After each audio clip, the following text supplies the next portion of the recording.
Bonjour mes amours. Bonjour, bonjour.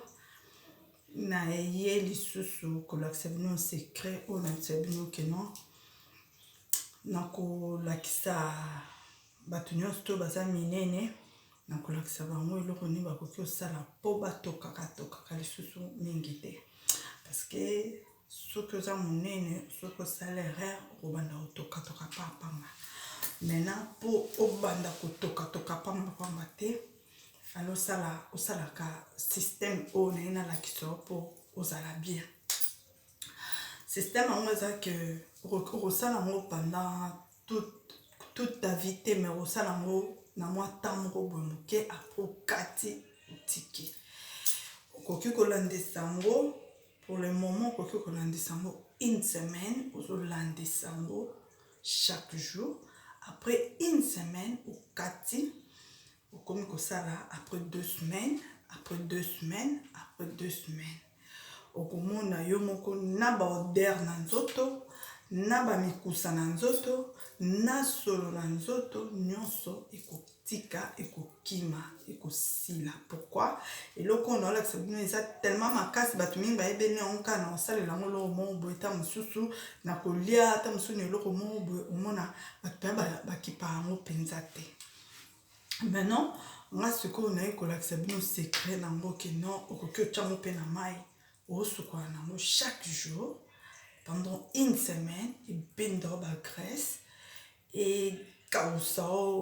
bakote baodeur oyo ezalaki ya solo ya mabe ebandaki kobimisa wana ekatana ebima susu te naolakisa bino secret oyo parce que biso famille na biso toya bato ya minene mais nga nasalaka effort na ya monene makasi te nasalaka effort na ya monene makasi te yango abomonaka na taille oyo maintenant na bato baza minene ya famille na biso na conseillera bango toujours il faut kosalela eloko tel te mpona odeur nga to nde aza natokaka na mingi te natoki oyo akogene motu te donc natoki normal okoki opase liboso ya motu nini tosa koki osala mpe mwa mouvement boye ekogene motu te nde ezalaka bato mosusu atoki so ameki osala mouvement boye ozomona mpenza ekati so na bafason nini wana nga te en tout cas na baabone na nga nyonso tu nakoki opermettre te bokoma ti na situation wana tandis ke nga nazali nyese bino nga nde nazala na solution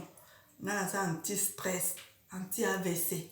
donc okoki kozala na baproblème ndenge nini so bandi olanda bavideo na ngai yo moko osentir ke non te likabo ya nzambe eza na kati ya mwa mwasi c'est ça naye kolakisa bino secret na nga secret oyo bato mingi bayebi yango vinaigre bato mingi bayebi yango kaka na kosalela biloko mais so ozwi vinaigre oyo na olakisa oyo ozwi yango soki olingi osukola otia yango na kati ya verre moko ozwi mai ozwi so otie mai na kati ozwi verre moko otie na kati verre moko ya vinaigre otie na kati ya mai wana avant osukola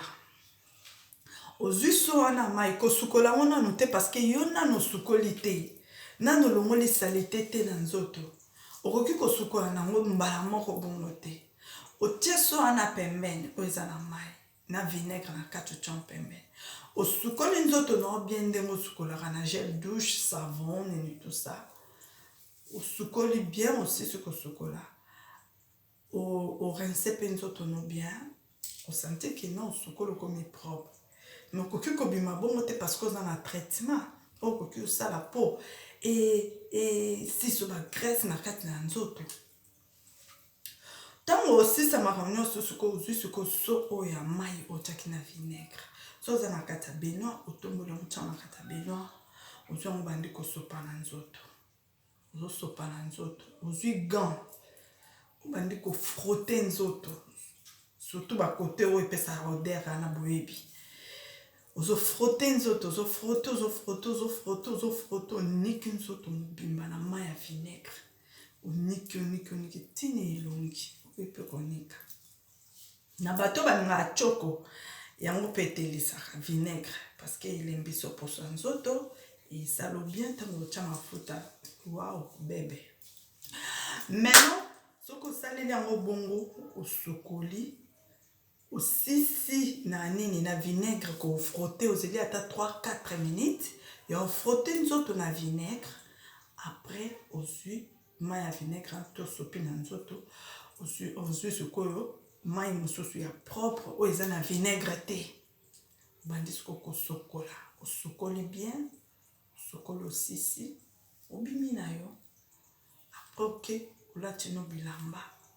opakoli no mafuta no olati no bilamba obimi oke so olandisi yango une semaine obenga ngo opesanga raison. Napesaki numéro nanga na video oyo tokoleka mpona mikonga papa okobenga nga okopesanga raison vraiment maman merci na olakisa biso. Donc c'est ça. Maintenant na bato minene même na bato mike okoti toilette kolinga te obima bongo so okoti toilette osali ba besoin nyonso tout esili oza ndeni ozwi lingette